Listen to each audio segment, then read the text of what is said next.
In this chapter, you'll learn a little bit more about financial management and what financial managers do. And simply put, they make sure that the company has enough money to continue operating. And that will include things like budgets and forecasts that we'll discuss a little bit, and your textbook will discuss quite a bit. As I mentioned, finance helps the firm get money.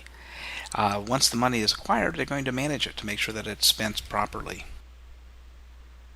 Specifically, financial managers are responsible for paying the bills, collecting payments, making sure that there is going to be enough funds for whatever future needs the company has. Financial managers are also responsible for helping create forecasts, and short-term forecasts explain what money we're going to need for the next year. There's long-term forecasts. We want to expand into this market, maybe put in a new facility. And then there's the cash flow forecast that says, okay, we're going to be getting this money in, we're going to be spending this money, we're going to need these additional funds.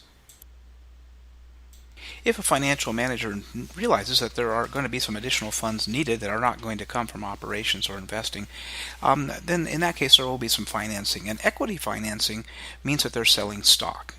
They're selling equity in the company. Debt financing will show up on the liability in the balance sheet, and that's just money that they owe and have to pay back.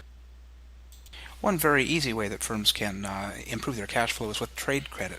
And trade credit simply means that I buy the goods, get them shipped, and then I'll pay at a later date. And most often you'll see things like 210 net 30. And 210 means that if you pay within 10 days, you get a 2% discount. Otherwise, you pay the whole thing within 30 days. And that gives you 30 days of additional time to use the money instead of paying the bill immediately.